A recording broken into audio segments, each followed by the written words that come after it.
Picture Hartford 1841, church bells ringing, silk gowns sweeping cobblestones, and the promise of a wedding that was meant to bind two families forever. Yet beneath the perfume of roses and candle wax, something darker stirred. A mother-in-law's envy, sharp as a knife, waiting to turn celebration into catastrophe. Within hours of the vows, the bride's lips would taste not only wine but poison. Hartford in 1841 was a town brimming with both promise and quiet unease. The cobblestone streets echoed with the wheels of carriages, their polished wood gleaming in the late summer light, while the Connecticut River carried barges heavy with goods that spoke of industry and progress. Storefronts along Main Street displayed bolts of imported fabric and gleaming trinkets from faraway ports, yet behind their glass windows one could hear the whispered rumors of families, fortunes, and feuds that colored the town's social life. Hartford was a place of lace and sermons, of afternoon teas and whispered judgments, where reputation mattered as much as wealth, and a single scandal could unravel the delicate threads of respectability that bound a household together. In such a place, weddings were not merely unions of affection but grand exhibitions of power and propriety. A ceremony drew eyes from every corner of the town, promising gossip that would ripple through parlors and markets for weeks.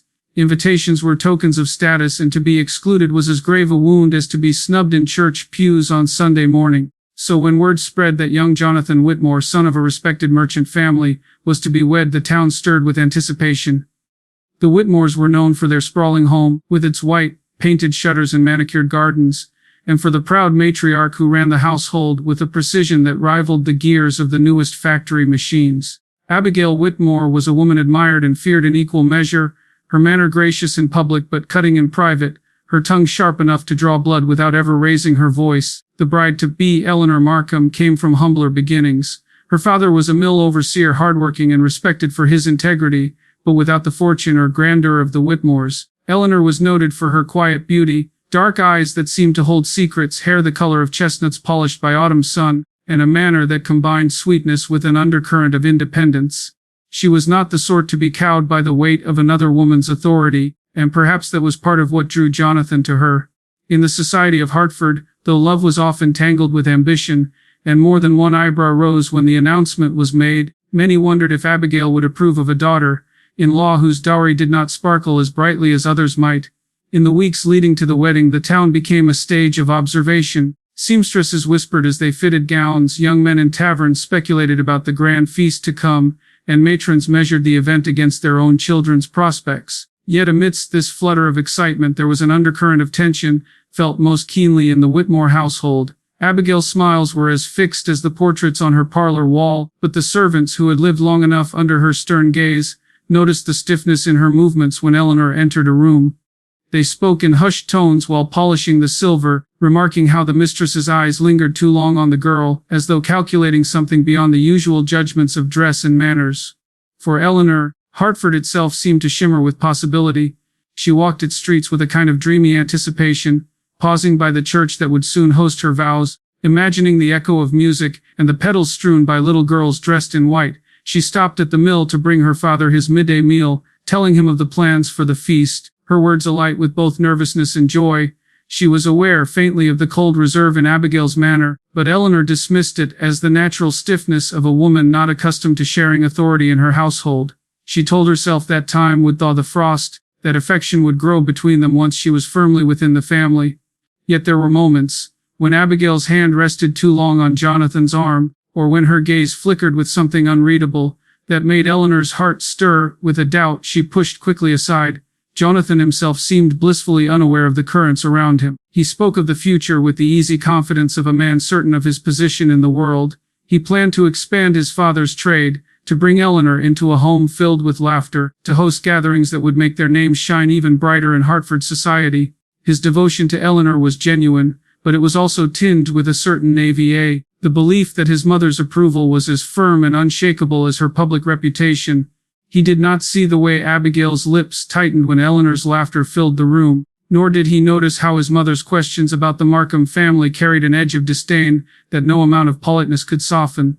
Hartford prepared itself for the spectacle. The church was scrubbed until its pews gleamed, the baker worked late into the night to perfect the tiers of the wedding cake, and invitations were delivered by hand, their calligraphy a promise of elegance. Every household seemed invested in the event, for in a town such as this, the triumphs and tragedies of one prominent family became the shared theater of all. Behind the lace curtains of parlors, however, there were those who wondered at Abigail's silence. She did not speak ill of Eleanor in public, nor did she resist the wedding plans, but her stillness was unsettling, like the pause in the air before a storm rolls over the river. Some dismissed it as the natural difficulty of a mother surrendering her son, while others whispered that Abigail was a woman who never surrendered anything, not even to fate itself. The Whitmore household was not just a home but a statement, rising from the corner of Asylum Street like a fortress of wealth and discipline. Its wide front porch, framed by white columns, spoke of prosperity, earned through generations of trade, while the gardens, carefully sculpted and trimmed, hinted at the perfection Abigail Whitmore demanded in all things under her control.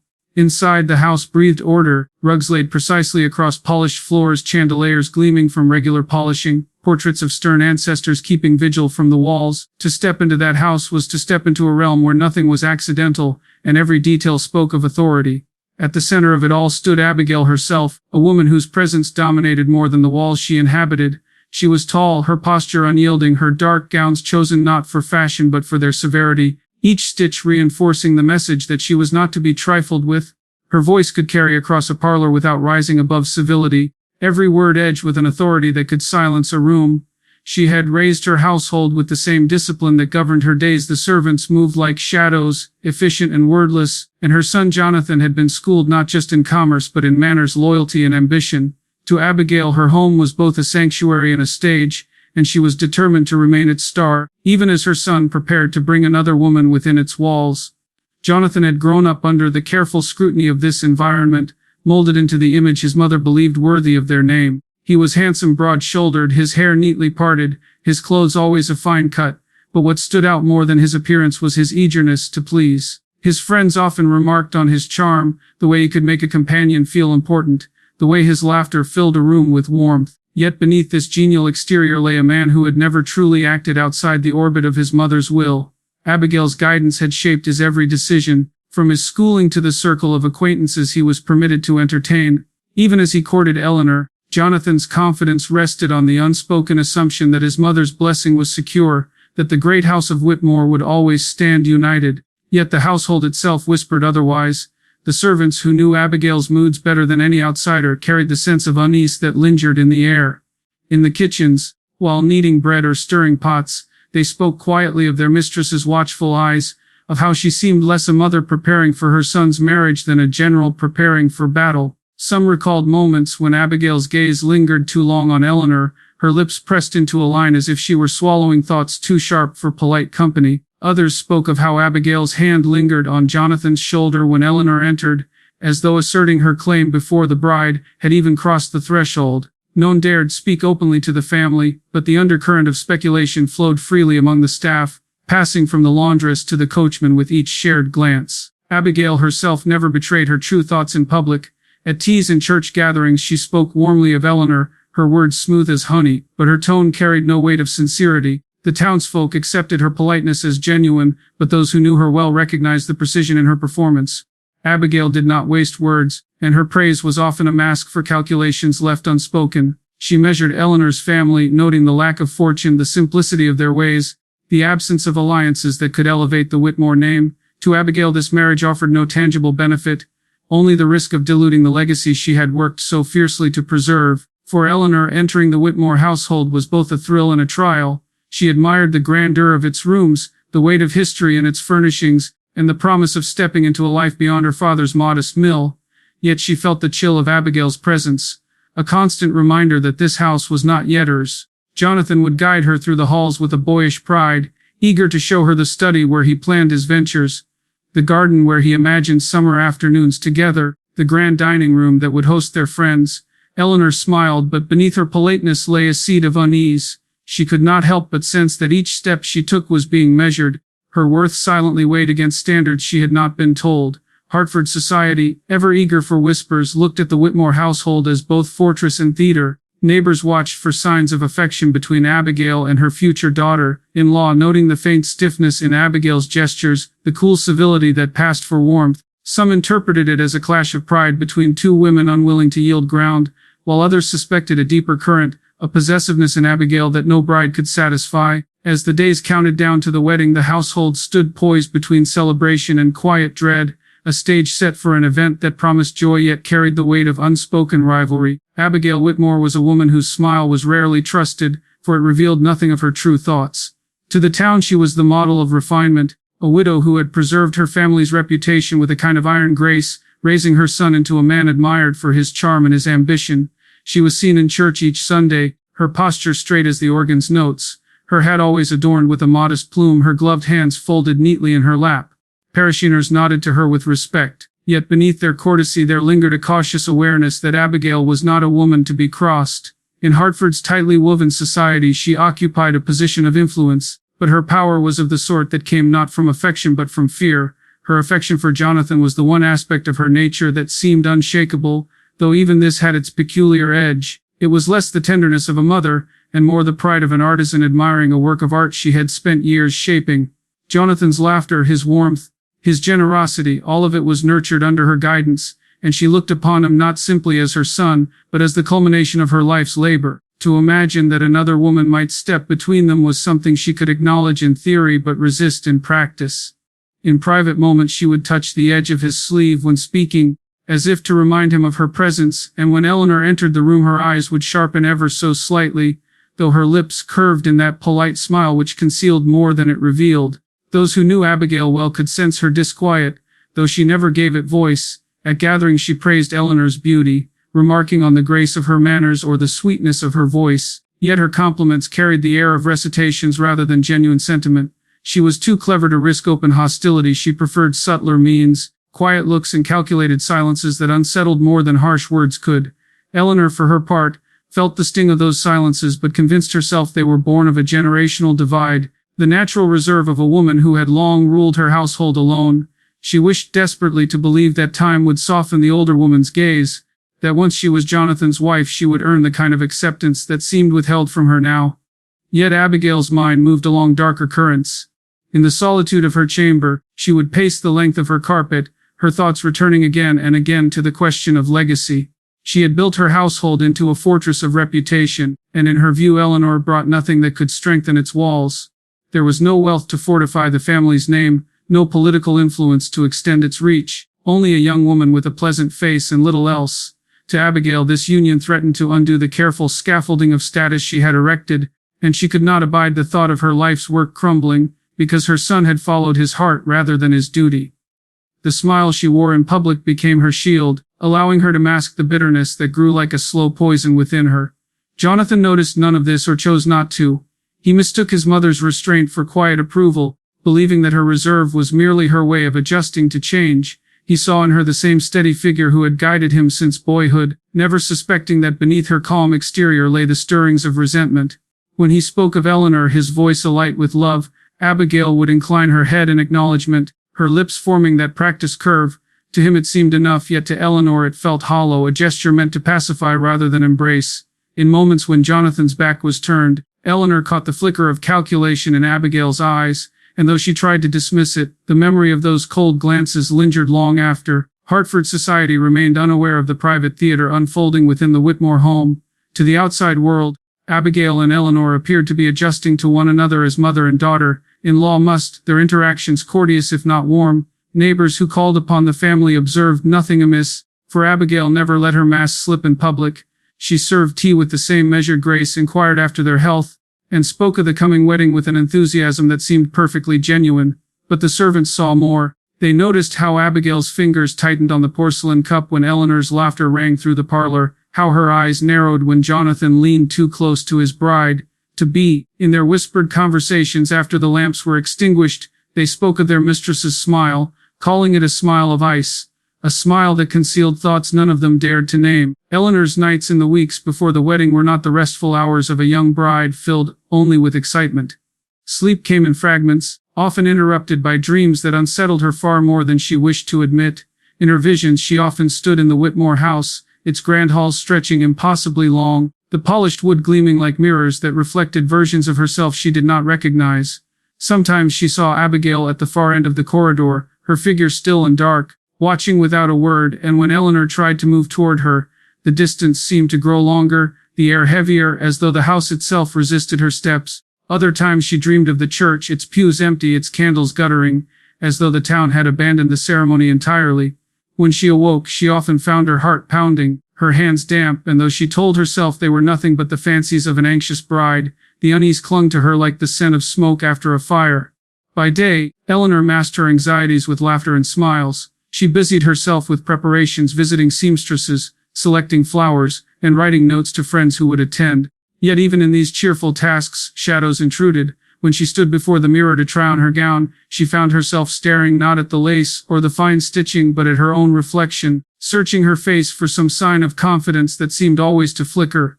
When she visited the florist and inhaled the fragrance of lilies, she was startled by a sudden vision of them drooping, their petals browned as if life had drained away before their time. She brushed such thoughts aside, attributing them to her nerves, but in her heart she could not shake the feeling that her joy was being watched, measured, and perhaps even envied by unseen eyes.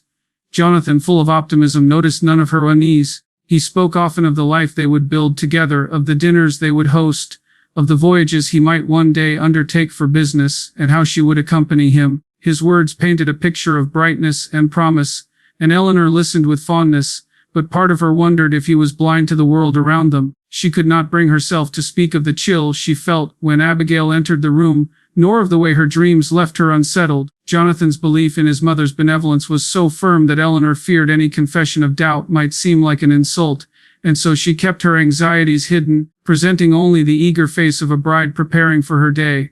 Abigail's presence, however, made it difficult to quiet her heart. There was something in the older woman's gaze that Eleanor could never quite decipher, a mixture of politeness and scrutiny, like a teacher observing a student who had not yet passed an examination. In moments when Jonathan left the room, the silence between the two women seemed to stretch taut, broken only by Abigail's measured remarks, which, though civil, carried a sharp undertone. She might ask about Eleanor's family with the kind of calm curiosity that felt more like interrogation, or remark on some detail of the wedding preparations with a tone that suggested disapproval masked as advice.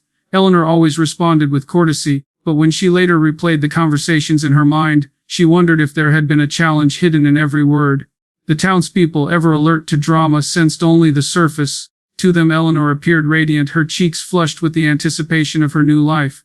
They saw her walking with Jonathan, their arms entwined, and they whispered about how fortunate she was to marry into such a family.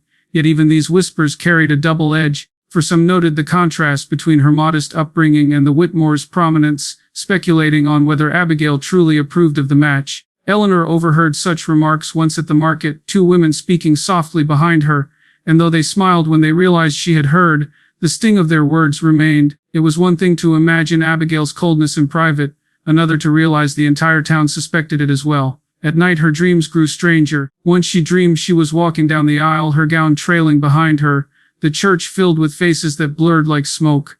When she reached the altar, Jonathan was gone, and in his place stood Abigail, her hand outstretched, a goblet in her palm. Eleanor hesitated, but in the dream she felt compelled to drink, and when the liquid touched her lips, it burned like fire. She awoke gasping, her throat dry, her body trembling, the echo of the taste lingering though no cup had touched her mouth. She lay awake until dawn, staring at the ceiling, wondering if her mind was trying to warn her of something she dared not name. The preparations for the Whitmore Markham union unfolded with the kind of pageantry Hartford society adored. From the moment the wedding was announced, seamstresses, florists, bakers, and musicians were drawn into a whirlwind of activity, each eager to contribute to what promised to be the most talked about event of the season. Invitations were delivered by hand on thick parchment, their ink so precise it seemed crafted by a machine rather than a pen, and each name carried the weight of inclusion in the spectacle. Those who received them displayed the envelopes proudly on their mantels, while those overlooked cloaked their disappointment in polite silence, though their absence would be felt on the day itself. Eleanor devoted her mornings to endless fittings. Her gown, stitched from imported silk, shimmered faintly even in the dim light of the seamstress's parlor, its pale fabric chosen to reflect purity and promise. She stood on the fitting block while pins clicked and needles flashed, the women working with swift, efficient hands as they murmured praise for her beauty. Yet as she gazed at her reflection, Eleanor sometimes felt as though she were watching a stranger emerge in the glass, a bride so adorned she barely recognized herself beneath the lace. She wondered if this transformation was meant to present her not as she was, but as the Whitmore name demanded her to be. Still, she smiled, for she knew the town expected radiance, and she could not allow her private misgivings to seep into public view. Jonathan busied himself with arrangements for the feast and music. He visited the baker's shop to taste samples of sugared confections, his enthusiasm childlike as he debated the merits of almond or lemon filling. He walked through the church with the organist, insisting the notes swell at the precise moment his bride entered, his mind filled with the grandeur of the occasion. Every task seemed to delight him, for he believed he was building not just a celebration but the foundation of a future filled with joy. When he returned to Eleanor in the evenings, his words spilled out in bright bursts, painting images of the day that shimmered with optimism.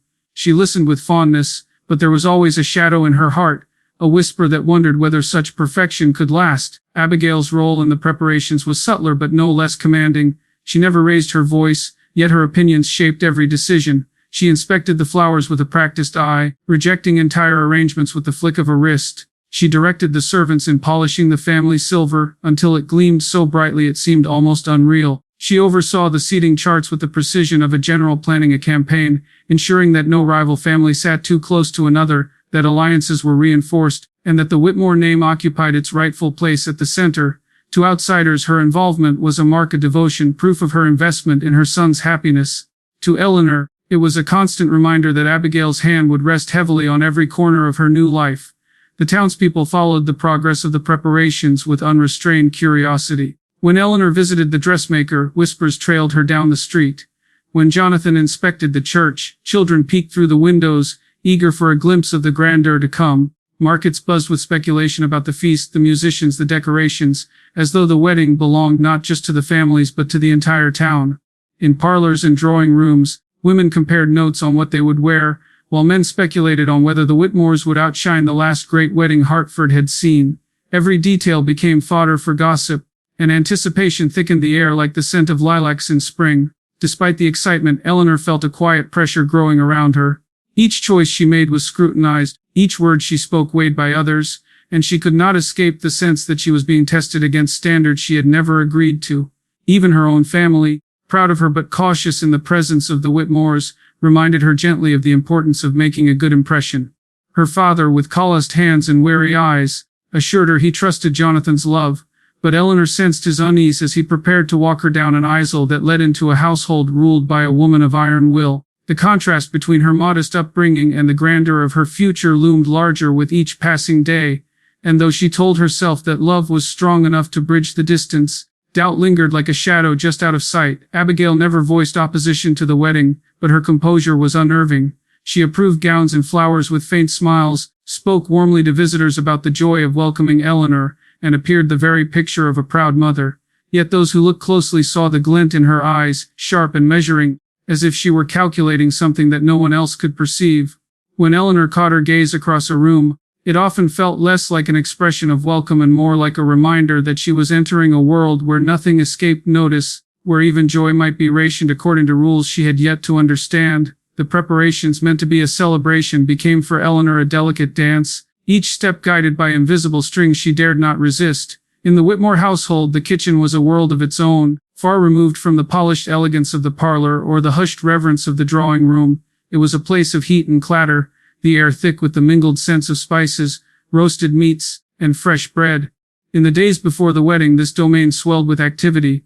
Servants bustled from one counter to another, rolling dough, basting roasts, grinding herbs in mortars, and ferrying trays to and from the great brick ovens. The din of knives on cutting boards and ladles scraping against iron pots filled the air, and yet through this storm of preparation there was always the steady, unseen presence of Abigail, whose word carried more weight than any recipe. Though she did not soil her hands with the labor of chopping or stirring, Abigail presided over the kitchen like a conductor over an orchestra. She inspected ingredients with her discerning gaze, rejecting entire baskets of produce if a single apple was bruised or a head of cabbage carried a blemish. She demanded precision in every dish, her exacting standards leaving no room for error. To those who labored under her direction, it felt less like the work of preparing a feast, and more like the construction of an altar to her authority. Each plate was to shine as proof of the Whitmore name, each flavor carefully balanced to leave no guest with cause for complaint.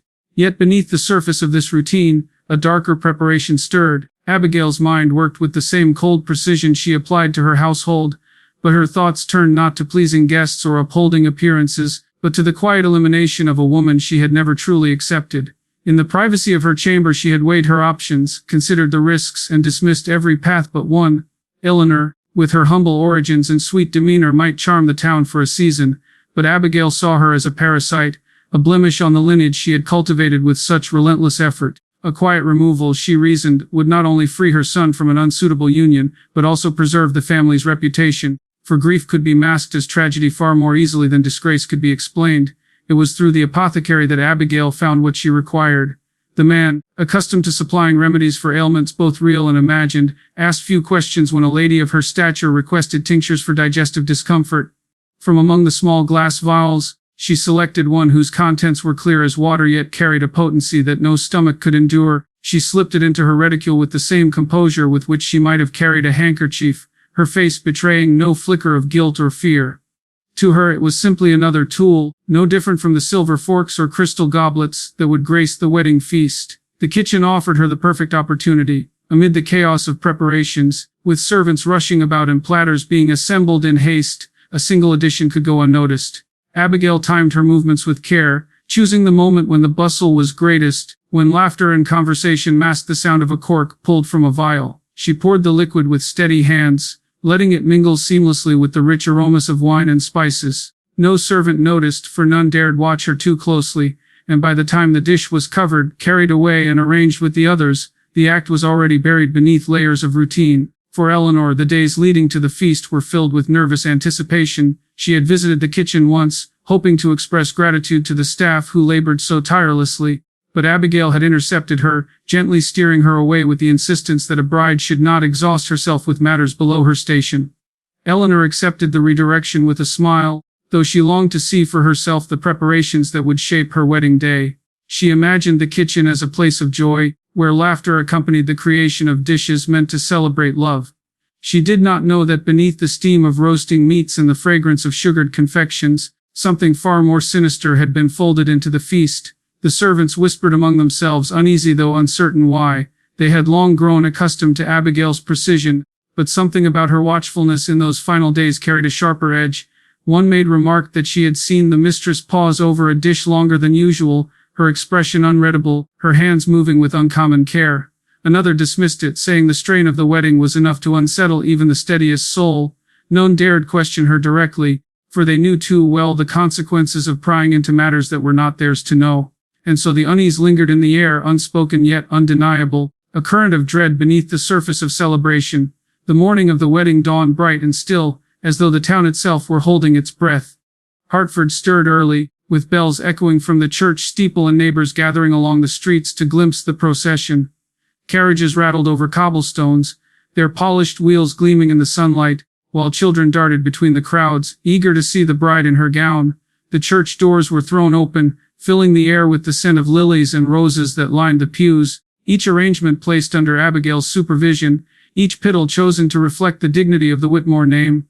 It was a day that carried the weight of spectacle, and no one who attended doubted it would be remembered long after.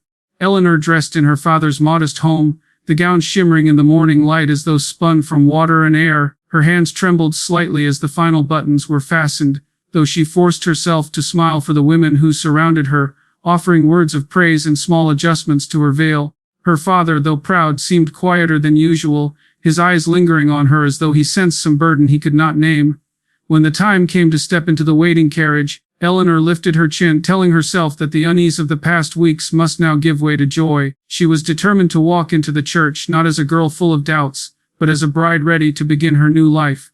Jonathan stood at the altar already radiant in his tailored suit, his face alight with anticipation. He greeted each guest with warmth, shaking hands, clasping shoulders, speaking with the confidence of a man certain of his future. Yet when the music swelled and Eleanor appeared at the end of the aisle, even he seemed momentarily struck silent, his smile softening into something almost awed. The ceremony passed in a blur of vows, blessings, and murmured prayers, the congregation leaning forward at every word. When the final pronouncement was made and Jonathan kissed his bride, applause filled the church, a wave of sound that seemed to lift the rafters. Outside, the bells rang with such force that their echoes carried across the river, announcing to all of Hartford that a union had been sealed. The feast was prepared in the grand hall of the Whitmore home, the long table adorned with silver candlesticks, crystal glasses, and platters piled high with delicacies. Servants moved in careful choreography, placing dishes before the guests with bows and quiet efficiency. The laughter of conversation mingled with the clink of cutlery, filling the room with a sense of abundance and celebration.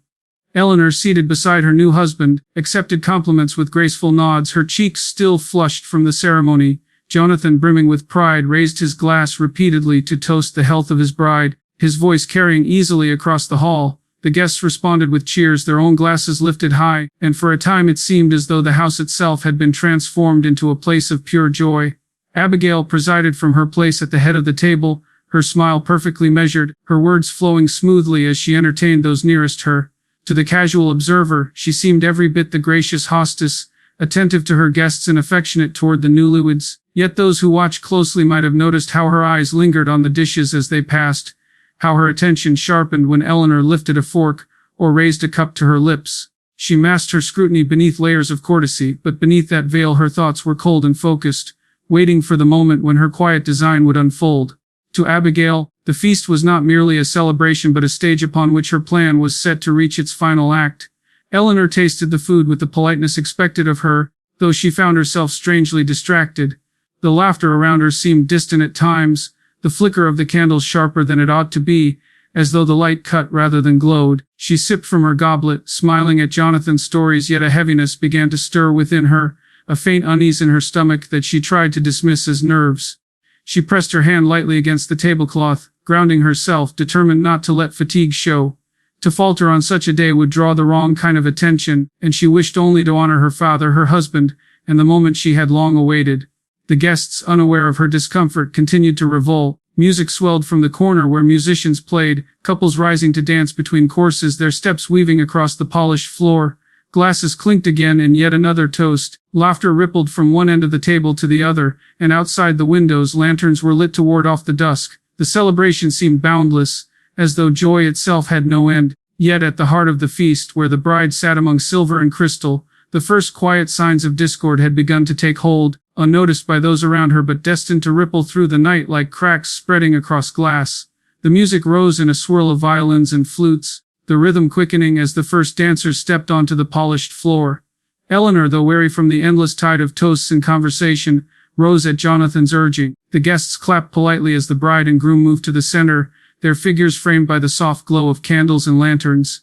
Jonathan's smile was wide, his steps confident, while Eleanor's face shone with the effort of composure. For a moment she almost forgot the heaviness in her body, the strange flutter in her chest, as the music carried her forward. The swirl of silk and lace, the warmth of Jonathan's hand against hers, the approving eyes of the crowd, all of it pressed her into the role expected of her, a radiant bride whose happiness was meant to be unquestioned.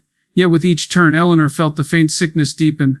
It began as a slight tremor in her stomach, a discomfort easily ignored in the excitement of the evening. But as the dance wound on, the sensation spread, growing sharper, pulling at her strength. Her steps faltered once, just enough for Jonathan to glance at her with concern, though he mistook it for the awkwardness of nerves. She forced a smile in reply, but inside she felt as though her body no longer belonged entirely to her. The room swayed more than the dance required, the faces of the guests blurring at the edges of her vision, their applause sounding distant, muffled, as though she stood behind a curtain of glass. When the music shifted into a gentler measure, Jonathan guided her back toward the table. She sank into her chair, grateful for the support, though the unease only worsened. A bead of sweat traced the line of her temple, despite the coolness of the evening air. She lifted her goblet to her lips, hoping the wine would steady her, but the taste seemed sharp, bitter, as if her tongue had turned against her. Jonathan leaned close, asking softly if she wished to rest, but Eleanor shook her head, unwilling to draw attention. The pride of appearing strong, of fulfilling the image of the perfect bride, held her in place even as her body began to resist her will. Around them the feast continued unabated. Guests laughed, children darted between tables, musicians played on, and the servants carried in fresh platters to replace those already emptied. Abigail remained at the head of the table, her composure flawless, her eyes moving over the room with the serenity of a woman who had orchestrated every detail. When her gaze fell on Eleanor, it lingered only a moment, long enough for the faintest flicker of something unreadable to pass across her expression. To others it was invisible, lost in the glow of the candles. But to Eleanor, who felt the weight of those eyes, it was like a shadow falling across her skin. The sickness intensified quickly, a tightness gripped her chest, her breath shallow and hurried. She pressed her hand to her side, willing herself to remain upright, but her body no longer obeyed. The laughter of the hall rose around her, cruel in its indifference, each cheer and toast striking her ears with painful clarity. Jonathan's hand touched hers again, his voice filled with worry now, but his words were fragments, slipping away from her as darkness crowded the edges of her sight. She tried to answer, to reassure him, but her throat burned, and her voice would not rise. The moment came suddenly, a collapse that silenced the hall in a single breath. Eleanor's head tilted back, her body slumping against Jonathan's arm as the goblet slipped from her grasp and clattered against the floor. The music screeched to a halt, the dancers freezing mid-step, their faces etched with shock. A murmur rippled through the crowd, swelling into cries of alarm as Jonathan shouted for help, his voice breaking with terror. Guests surged forward, their fine clothes rustling, while servants rushed with basins of water, all the order of the feast dissolving into chaos. The scent of food, so rich and enticing moments before, now seemed cloying, oppressive, as though the entire room had soared. Abigail remained seated, her hands folded neatly in her lap, her expression composed even as panic consumed the hall. She rose at last slowly with the air of one maintaining dignity amid madness, her words calm and steady, carried above the noise as she urged the guests to make space, to allow Eleanor air, to trust that all would be seen to. Yet her tone lacked the desperation that colored Jonathan's pleas, her movements controlled where his were frantic. To some, she appeared the pillar of strength, a woman holding firm in a storm. To others, though they would never dare voice it aloud, there was something chilling in her composure, as though she had anticipated this moment, and prepared herself long before it arrived. Eleanor's breaths came shallow, ragged, her eyes fluttering as she drifted in and out of awareness. The faces above her blurred, Jonathan's most of all, his tears falling unchecked as he begged her to hold on. The guests whispered prayers, some covering their mouths with handkerchiefs, others clutching their children close, as though the tragedy unfolding before them might prove contagious. The music, once a joyous accompaniment, lay silenced in the corner, the instruments abandoned. In the center of it all, on the day meant to mark the beginning of her life as a wife, Eleanor lay still upon the floor, her body refusing to rise despite every hand that reached for her. The silence that fell upon Hartford after the wedding was heavy, a silence broken only by the hushed tones of speculation that drifted from parlor to market, from tavern to church steps. The sudden death of a bride on the very day of her vows was too sensational to fade quietly into grief, and the town's appetite for explanation grew sharper with each passing hour. At first, people clung to the idea of tragedy born from frailty. Perhaps Eleanor's constitution had been weaker than she admitted, perhaps the excitement of the ceremony and the feast had simply overwhelmed her. Yet whispers began to surface, whispers that grew louder with each retelling, until grief gave way to suspicion and suspicion demanded an answer. The Whitmore household became both fortress and prison. Jonathan, inconsolable, shut himself away in the chamber that should have been shared with his wife, his cries echoing through the halls late into the night. Servants moved like ghosts, their footsteps careful, their words measured, for even among themselves they dared not speak too freely of what they had seen. Abigail remained composed, her mourning attire immaculate, her movements unhurried. She accepted condolences with practiced grace, thanking visitors for their prayers, her tone calm, her face solemn.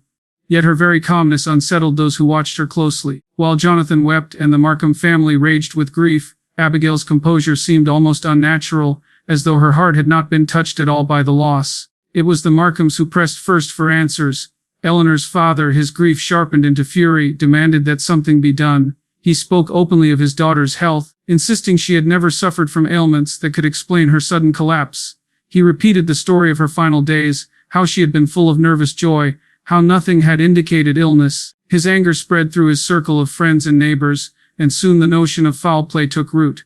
By the time officials were called, Hartford was already divided, some clinging to the image of Abigail as a devoted mother cruelly struck by misfortune, others convinced that beneath her refinement lay a hand that had guided the tragedy. The courtroom was set in the county building, a modest chamber with high windows that let in the pale light of autumn. It filled quickly, the benches crowded with townsfolk who claimed the right to witness justice, their faces eager, their whispers ceaseless. The officials called upon physicians to recount Eleanor's final hours, their descriptions clinical yet chilling. They spoke of the convulsions, the pallor of her skin, the sudden collapse. One suggested that poison might explain such symptoms, though without the means to prove it beyond doubt. His words hung in the air, as a grim possibility rather than a certainty. Still, the mention was enough to ignite the crowd, enough to tilt the balance of suspicion toward the woman who had both motive and opportunity. Abigail sat with her hands folded, her face serene. When questioned, she spoke with poise, her answers precise, her tone unshaken. She denied nothing of her presence, admitted her oversight of the feast, but insisted her only concern had been the perfection of the day for her son and his bride. Her words carried the weight of reason, yet for many in the room, it was not what she said but how she said it that lingered. Her voice lacked the tremor of grief, her eyes did not glisten with tears, and her measured calmness struck some as evidence of guilt disguised as dignity. To others, however, she seemed a victim of cruel rumor, a woman forced to defend herself against the poison of gossip rather than any true evidence. Witnesses were called, servants among them, though their testimonies revealed little beyond the ordinary. Some admitted noticing Abigail's long glances at Eleanor, her coolness, the faint sharpness in her remarks, but none could speak of a crime directly. One young maid, trembling as she spoke, recalled seeing Abigail linger near the dishes in the kitchen longer than necessary, but when pressed for details she faltered, unable to say more.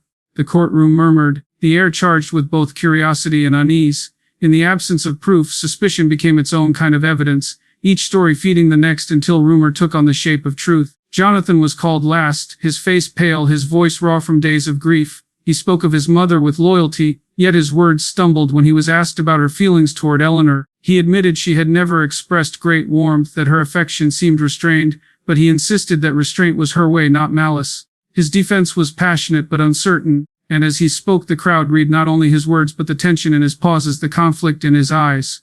To some his defense seemed noble, to others it sounded like the desperate denial of a son unwilling to see what stood plainly before him.